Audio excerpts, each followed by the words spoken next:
ABCD is a square in the figure below. Point E lies on the side of AD. এটা আছে.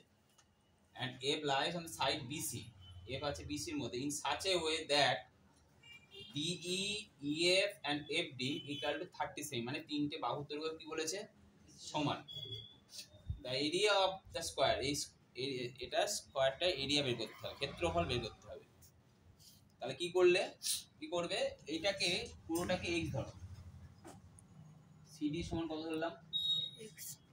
x আছে x semi. আচ্ছা তাহলে এটাও x semi হবে। BC সমান কত হবে? x সেমি হবে। এবার এই BF এর দৈর্ঘ্য কত হবে? BF এর মান হবে 2/3 of BC। 2/3 of K? BC। যেহেতু তিনটে দৈর্ঘ্য সমান বলেছে তো ওই জন্য, ঠিক আছে, প্রমাণ করা যায়। 2/3 of তাহলে কত হলো? x। তাহলে CF কত হবে? টোটাল তিনটে ভাগ হয়েছে x - 2/3। তাহলে x তাহলে 2, এটা 3 ভাগের 2 ভাগ। হ্যাঁ তাহলে এটা ক ভাগ? 1 ভাগ।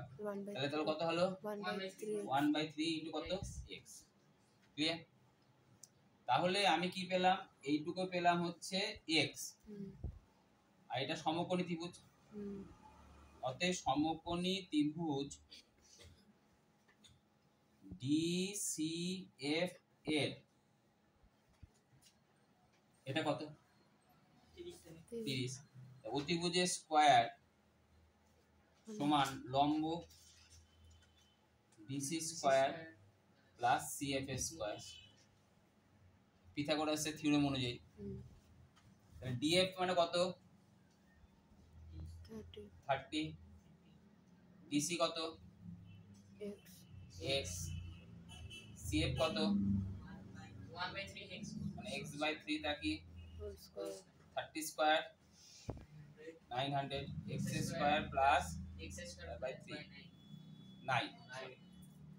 এবার লসাগু করো। 9 লসাগু হলো 9x square plus x square সমান কত? 900। 10x স্কয়ার সমান কত? 900 ইনটু কত? 9। তাহলে x স্কয়ার সমান কত হলো? 900 গুণ 9 বাই কত? 10। শূন্য শূন্য কেটে দিলাম 810, তাই তো? এবার area of the square, area স্কয়ারের বাহু দৈর্ঘ্য কত? x। তার স্কয়ার তাহলে তার এরিয়া কত হবে? x square. তাহলে x স্কয়ারের মান কত? 810। তাহলে অতএব area of the square is 810 semi square. বুঝতে পারলে?